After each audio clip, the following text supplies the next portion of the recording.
अक्षर पुरुष एक पेड़ है, निरंजन वाकी डारे, तीनों देवा शाखा है, भाई पाते रूप संसार। पर वो प्रणाली भी बता दिए, पत्ते भी बता दिए कौन है।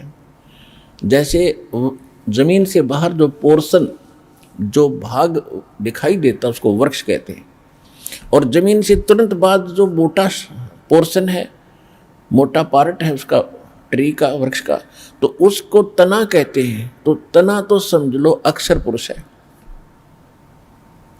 और उससे फिर मोटी डार निकलती है कई, एक मोटी डार समझो वो सरपुरुष, ये ज्योत स्वरूपी निरंजन है। और उस मोटी डार से फिर 3 शाखा हों, रजगुण ब्रह्मा, सतगुण विष्णु, तमगुण शिव जी, ये शाखा समझो, तीनों देवा शाखा है, और हम फिर आगे पात रूप में हैं। अब इसमें दोनों बात समझ में आएंगे आपके कि एक तो जड़ कौन है। अब जड़ है पूर्ण परमात्मा, जो गुप्त है, अव्यक्त है, परोक्ष है, और सारा कुछ होता ही जड़ से है। पौधे को आहार जड़ से मिलता है, पौधे को आहार जड़ से मिला तो तना बड़ा हुआ, इसी से डार फली फूली, और इसी से शाखाएं प्रफुल्लित हुई, उसी से पत्ते, और फिर टहनियों के फल लगते। अब शाखा कौन है? ब्रह्मा विष्णु महेश, इनको फल लगेंगे, फल इन्हीं के लगेंगे, क्योंकि व्यवस्था है ये वृक्ष के कि शाखाओं का फल लगेंगे। लेकिन वो फल लगेंगे कैसे? जब हम मूल की सिंचाई करेंगे, सेवा करेंगे जड़ की, और फिर उसके बाद पेड़ बनेगा, शाखाएं बड़ी होंगी, बढ़ेंगी, ये देवता बढ़ेंगे, और फिर ये फलों से लदपद हो जाएंगे। अब आपका शास्त्र अनुकूल जो साधना होगी, उसमें आपका पूज्य तो रहेगा इष्ट परम अक्षर ब्रह्म कबीर साहब। उसको हम इष्ट रूप में पूजा करेंगे, उसकी पूजा करेंगे तो फिर हमारे शास्त्र अनुकूल शुभ संस्कार बनकर इन ब्रह्मा विष्णु महेश रूपी शाखाओं के पास जाएंगे, और ये न चाहते हुए इनको देने पड़ेंगे। अपने आप शाखाओं के वो फल लदपद हो जाते हैं, कितने तोड़ और खाओ। और हम क्या करते रहे? परमात्मा ने यही बताया कि तुम शास्त्र विधि त्याग का मनमाना आचरण शुरू कर दिया। आपको ये तो पता लग गया कि टहनियाँ फल देती हैं, कि ब्रह्मा विष्णु महेश आपको यहाँ लाभ दे रहे हैं, लेकिन ये दे कैसा रहे हैं, वो कैसे दे रहे हैं, कहाँ से दे रहे हैं, ये ज्ञान ना होने से आपने टहनियों की पूजा शुरू कर दी, जड़ छोड़ दी, मूल छोड़ दी, और जिस कारण से आपका भक्ति रूपी पौधा व्यर्थ हो गया। अब जैसे गीता अध्याय नंबर 3 के श्लोक नंबर 10 से लेकर 15 में कहा है कि आप यज्ञों के द्वारा, यज्ञ माने धार्मिक शास्त्र अनुकूल अनुष्ठानों से इन देवताओं को बढ़ाओ, और ये बढ़े हुए देवता तुम्हें फिर बिना मांगे फल देंगे। तीसरे अध्याय के 12 श्लोक में फिर कहा है कि जो इनको दिए बिना, यानी शास्त्र धर्म अनुष्ठान नहीं करते, धार्मिक अनुष्ठान भक्ति धर्म कर्म नहीं करते, जो वो तो चोर हैं परमात्मा की, वो पाप खाते हैं। और फिर कहा है कि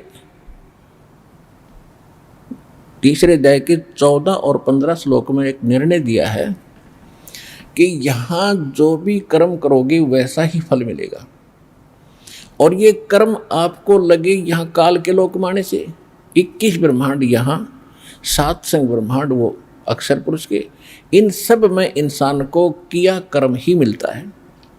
केवल सतलोक सचखंड है जहाँ आपको बिना किए मिलेगा, और आप सभी वहीं रहते थे। अब आप सबको ये इच्छा है कि काम ना करूं, धन गणा हो जा, सारी सुविधा हो, बैठा रहूं, सब कुछ यही घंटी दबाते सबको मिले, तो ये आप छोड़ आए, और वहीं जाने से मिलेंगे, यहाँ नहीं मिल सकते वो सुख। या कुछ दिन के लिए कोई सुविधा कर भी ली किसी ने, नौकर नाकर ला के, मृत्यु के बाद फिर पशु गधा बन जाएगा, फिर कहाँ गई वो सुविधाएं? तो ये आपको सचखंड सतलोक में मिलेंगी। उसके पाने की, वहाँ जाने की अप्रोपर विधि दास के पास परमात्मा ने उपलब्ध कराई है। इसका लाभ उठा के और चलो वहाँ पर, इतनी सी बात है। अब जो प्रसंग चल रहा है कि परमात्मा ने स्वयं आकर बताया था कि तीसरे अध्याय के 14-15 श्लोक में बताया है कि शास्त्र अनुकूल साधना शास्त्र विहित कर्मों के अनुसार बनती है। शास्त्र अनुकूल साधना जब करोगे, भक्ति करोगे, तो वो आपके शास्त्र अनुकूल शुभ कर्म बनेंगे भक्ति के। और कर्म लगाए ब्रह्म ने, और ब्रह्म की उत्पत्ति हुई परम अक्षर ब्रह्म से, पूर्ण परमात्मा से।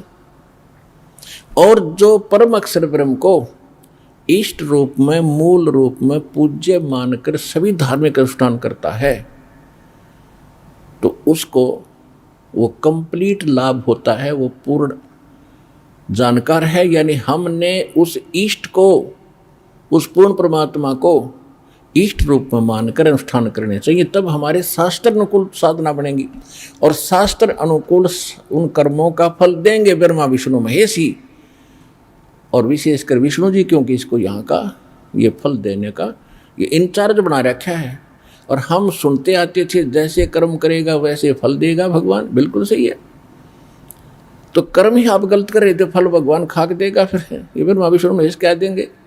तो आप कहीं किसी फैक्ट्री में नौकरी करते हो, कंपनी में या गवर्नमेंट के, तो आपकी प्रॉपर अटेंडेंस लगती है, आपका वर्क डन देखा जाता है। 1 महीने में फिर आपकी सैलरी बनती है आपकी अटेंडेंस के अनुसार, और फिर उसकी तनख्वाह देता है क्लर्क। तो क्लर्क ना चवन्नी आपको ज़्यादा दे सकता ना कम दे सकता, और वो किया आपने जहाँ फील्ड में काम था, फिर मिलेगा दफ्तर में।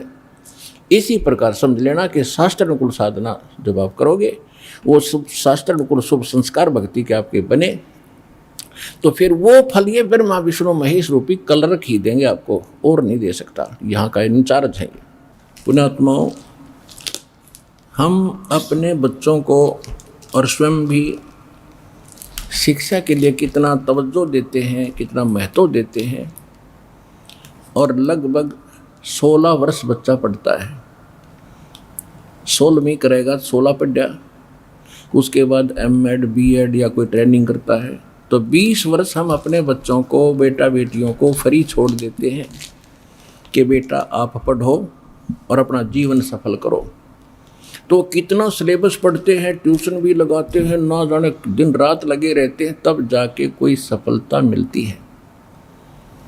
और वो शिक्षा तो होगी, लेकिन उसमें भी सबको वो उपलब्धि नहीं होती।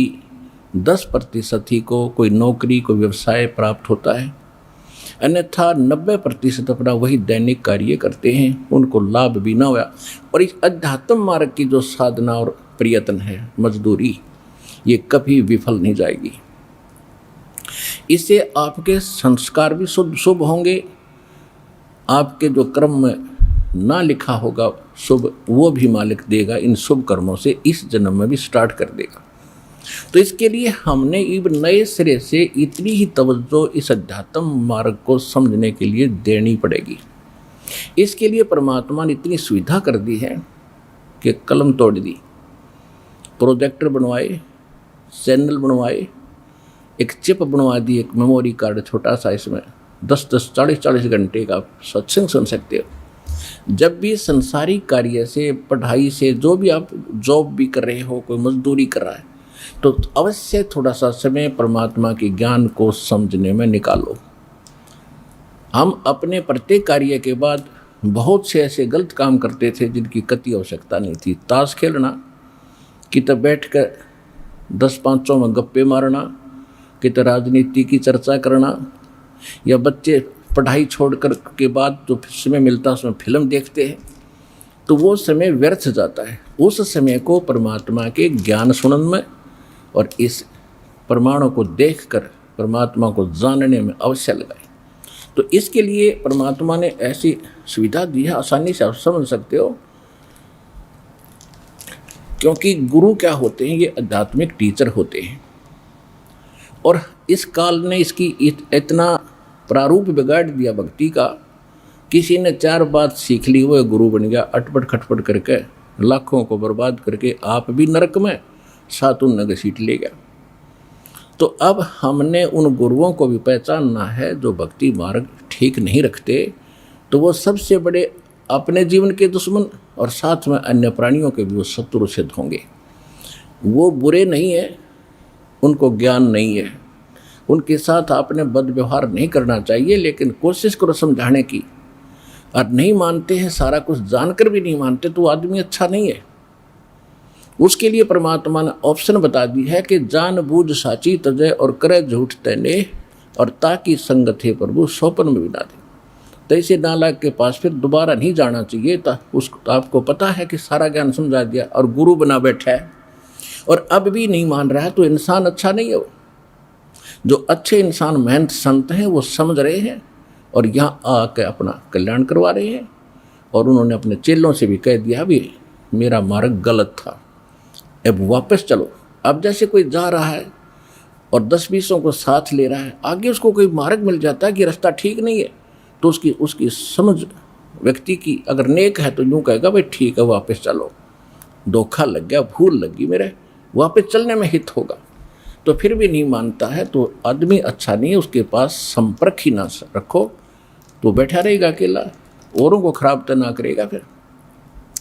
तो इसलिए दास आपको ऐसा ज्ञान दे रहा है कि बूढ़े से लेकर बच्चे तक इन प्रमाणों को देखकर बहुत आसानी से समझ जाता हु इज गॉड, और क्या हमारी पवित्र सदग्रंथ हमें बताना चाहते हैं, और हमें प्राप्त क्या हुआ था उनसे, हमें ज्ञान मिला क्या था, वो कितना गलत और बेबुनियाद था, और वास्तविकता इस पर पवित्र सदग्रंथों में क्या छुपी थी।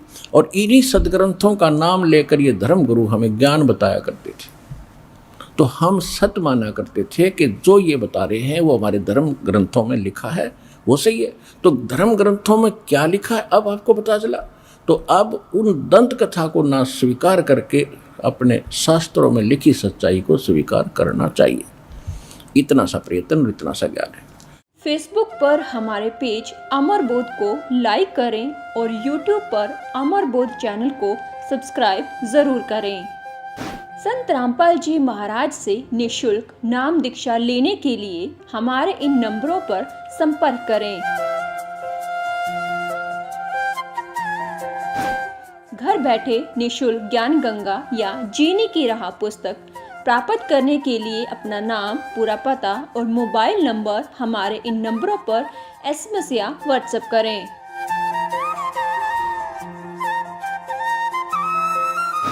अधिक जानकारी के लिए हमारी वेबसाइट supremegod.org पर विजिट करें।